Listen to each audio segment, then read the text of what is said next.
পাহাড়ের কথা বলছিলেন, আমি একটু পাহাড়ের কথা আপনাকে বলি।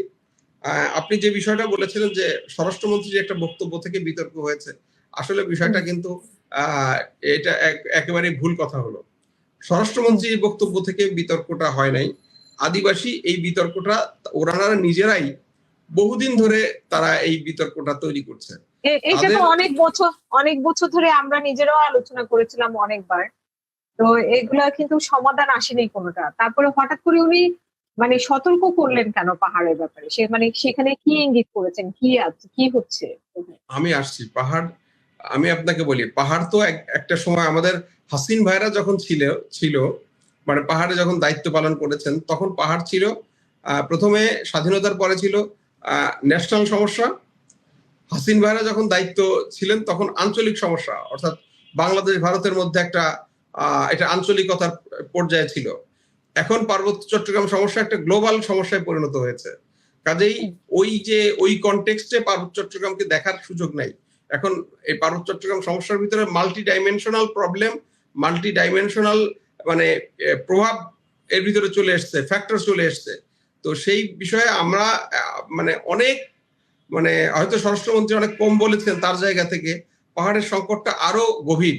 উনি হয়তো দায়িত্বশীল জায়গা থেকে খুব কম বলতে পেরেছেন, শুধু ইঙ্গিত করেছেন যে পাহাড়ের ব্যাপারে সতর্ক থাকতে হবে, কিন্তু এটা সতর্কতার মাত্রা ছাড়িয়ে গেছে। আপনি জানেন যে আজকে আমরা একটা নিউজ করেছি যে সেটা হলো যে ভারতে যারা মানে আমাদের এই চাকমা ডায়াসপোরা যারা ভারতে থাকে তারা একটা সিদ্ধান্ত নিয়েছে, তারা চাকমা মানে পার্বত্য চট্টগ্রামের ভারত ভুক্তির প্রতিবাদে মানে ভারত ভুক্তির দাবিতে তারা আন্তর্জাতিক আদালতে যাবে, হেগের যে আন্তর্জাতিক আদালত সেই আদালতে যাবে। অর্থাৎ এই লোকগুলা, এবং এটার কিন্তু আপনি দেখেন সবচেয়ে ইন্টারেস্টিং ব্যাপার হলো যে বাংলাদেশের কোন চাকমা বা কোন ট্রাইবাল একটা প্রতিবাদ করে নাই যে না আমি এইটার সাথে একমত না, বা এই যারা এটা করছে তাদের বিরুদ্ধে কোনো বিবৃতি। এখন যখন আদিবাসী বলেছে মানে অধিবাসী বলেছে যে আমরা সবাই বাংলাদেশী, স্বরাষ্ট্রমন্ত্রী যখন বলেছে আমরা সবাই বাংলাদেশী হই, সেটার বিরুদ্ধে কিন্তু ব্যাপক প্রতিবাদ, পাহাড়ে সমতলে তাদের পক্ষে অনেক প্রতিবাদ। কিন্তু এই যে বলা হলো যে মানে চাকমা ডায়াসপোরা থেকে যে তারা পার্বত্য চট্টগ্রামকে ভারত ভুক্তির দাবিতে আন্তর্জাতিক আদালতে যাবে, আপনি দেখেছেন কারো প্রতিবাদ? ইভেন তো যে চাকমা কমিউনিটি, এই যে আমি এখানে একটু শুধু এই টপিকসটা নিয়ে একটু বলি, কারণ পাহাড় অনেক বড় টপিকস, এটা আসলে বলা খুব কঠিন। এই টপিকসটা নিয়ে বলি তাহলে আপনি একটু দেখেন। যখন ভারত ভাগ হয়েছে তো দ্বিজাতিত্বের ভিত্তিতে বলা হয়েছিল যে মুসলিম সংখ্যাগরিষ্ঠ মানে অর্থাৎ যে মুসলিম সংখ্যাগরিষ্ঠ অঞ্চল একটা দেশ হবে আর হিন্দু সংখ্যাগরিষ্ঠ অঞ্চল একটা দেশ হবে। তো যখন এই ভাগটা হলো তখন এই স্যার সিরিল র্যাডক্লিফ উনি যেটা করলেন সেটা হলো যে আমাদের যে সীমান্তবর্তী মুর্শিদাবাদ, মালদহ, জলপাইগুড়ি, কুচবিহার, নদিয়া, আসামের করিমগঞ্জ, এই অঞ্চলগুলো কিন্তু এবং দিনাজপুর, হ্যাঁ দিনাজপুরের অর্ধেক আর কি, হ্যাঁ এই অংশগুলো ছিল কিন্তু মুসলিম সংখ্যাগরিষ্ঠ, কিন্তু এই অংশগুলো ভারতকে দিয়ে দেয়া হয়। মুসলিম সংখ্যাগরিষ্ঠ হওয়ার পরেও আসামের করিমগঞ্জ 46 সালে ভোট দিয়ে পাকিস্তানের সাথে থাকতে চেয়েছে, তারপরেও সেই করিমগঞ্জকে কিন্তু ভারতের সাথে দিয়ে দেওয়া হয়েছে। যখন এটা বলা হয়েছে কি বলা হয়েছে, দুটো কারণ বলা হয়েছে, যে একটা হলো নদিয়া বা এই অঞ্চলগুলোকে দেয়া হয়েছে যে মানে কলকাতা বন্দরের প্রয়োজন এটাকে দেয়া হয়েছে, আর এই যে মুর্শিদাবাদ, দিনাজপুর, কুচবিহার বা এই অঞ্চলগুলোকে দেয়া হয়েছে সেভেন সিস্টার্সের সাথে যোগাযোগ রক্ষা করার জন্য, নাহলে এটা বিচ্ছিন্ন হয়ে যাবে, এগুলো বলে দিয়েছে।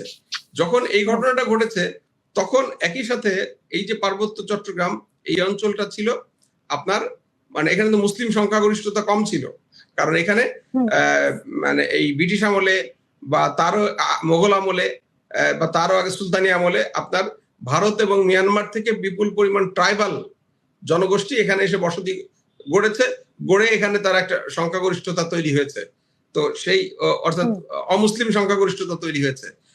বিশেষ করে আপনার রাঙামাটির যে চাকমা জনগোষ্ঠী, সবাইকে বলবো না, চাকমা জনগোষ্ঠী চেয়েছিল তারা ভারতের সাথে যেতে চেয়েছিল, আর মারমারা চেয়েছিল মিয়ানমারের সাথে যেতে চেয়েছিল। তো এই যে তারা যে ভারতের সাথে যেতে চাইলো, তো তখন আমাদের যারা মুসলিম লীগ নেতারা ছিল, মুসলিম লীগ নেতারা বললো যে যদি পার্বত্য চট্টগ্রাম ভারতের সাথে চলে যায় তাহলে চট্টগ্রাম বন্দরের নিরাপত্তা মানে বিঘ্নিত হবে, কারণ ভারতের সীমানা চট্টগ্রাম বন্দরের এত কাছে চলে আসবে যে সে নর্মাল তার গুলি দিয়ে বা এমনি এই যে হাউইজার দিয়ে আমাদের চট্টগ্রাম বন্দর সে ধ্বংস করে দিতে পারবে। ফলে এটার সিকিউরিটির জন্য একটা ডেপথ দরকার, সেই ডেপথটা হলো চিটাগাং হিল ট্র্যাক্স। তো এটার ব্যাপারে মানে তখন এটা নিয়ে লর্ড মাউন্টব্যাটেন এবং স্যার র্যাডক্লিফের সামনে মুসলিম লীগ এবং কংগ্রেসের ভিতরে কিন্তু ব্যাপক মানে তর্কাতর্কি হয় এবং বেশ কার কোন ঐতিহাসিক বলছে যে হাতাহাতি পর্যন্ত হয়েছে, কিন্তু মুসলিম লীগ অনমনীয় ছিল ভারত চট্টগ্রামের ব্যাপারে। সেইটার প্রেক্ষাপটে তখন জওহরলাল নেহেরু এবং বল্লভভাই পেটেল তিনি আপনার পাঞ্জাবের দুইটা জেলা, একটা হলো গুরুদাসপুর আর একটা হলো ফিরোজপুর, এবং আমাদের মানে এই অঞ্চলের অর্থাৎ পূর্ব পাকিস্তানের দিনাজপুরের একটা অংশ, এই তিনটা জেলার সাথে বিনিময় করে পার্বত্য চট্টগ্রাম। অর্থাৎ খাগড়াছড়ি, রাঙামাটি, বান্দরবন এই তিনটা মহকুমা আপনার বিনিময় হয় এই মানে গুরুদাসপুর জেলা এবং এই ফিরোজপুর জেলা এবং এই উত্তর দিনাজপুরের জন্য। গুরুদাসপুরটা খুব গুরুত্বপূর্ণ ছিল তাদের কাছে কাশ্মীরের সাথে যোগাযোগের জন্য, আর এই দিনাজপুরটা ছিল সেভেন সিস্টারের সাথে যোগাযোগ করার জন্য। তো তারা এই বিনিময়ের মাধ্যমে অর্থাৎ আমি আমার দেশের অংশ দিয়ে আমি ওটা পেয়েছি, আমি কিন্তু এটা মুছতে পাই নাই, এটা বিনিময় করে পেয়েছি।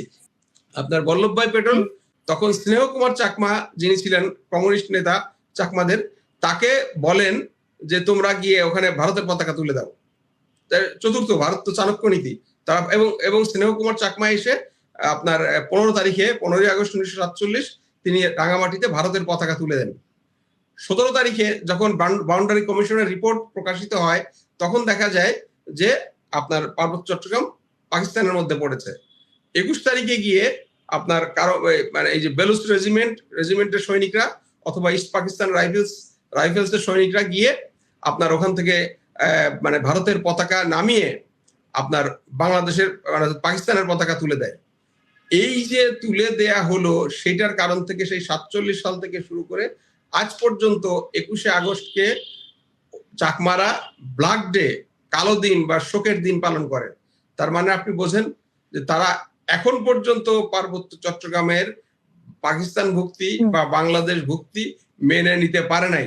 যদি মেনে নিতে পারতো তাহলে এই ব্ল্যাক ডে তারা পালন করতো না। যদি আপনি মনে করেন যে আমি মানে ভুল বলছি, আপনি গুগলে একটু চেক করে দেখেন যে এই চাকমা ব্ল্যাক ডে, আপনি প্রচুর নিউজ, প্রচুর মিছিল, সমাবেশ, বক্তৃতার ভিডিও পাবেন এই সংক্রান্ত। এটা ইট ইজ অ্যাভেলেবল। 15ই আগস্ট নাকি 21শে আগস্ট বলতেছেন? কারণ আমি একটা নিউজ দেখেছি যে 15ই আগস্ট পার্বত্য চট্টগ্রামকে ভারতের অংশ দাবি করেছে চাকমা নেতারা।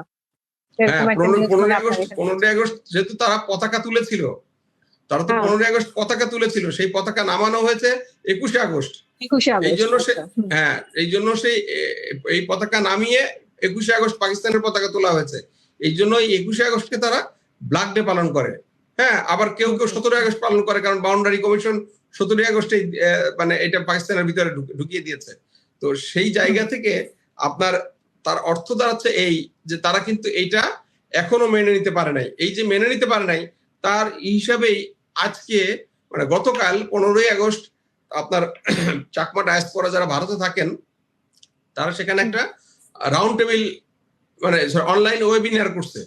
সেই ওয়েবিনার মধ্যে দিয়ে তারা কিন্তু এই যে ভারতের অর্থাৎ পার্বত্য চট্টগ্রামে ভারতের পতাকা তোলার 80 বছর উদযাপন করছে।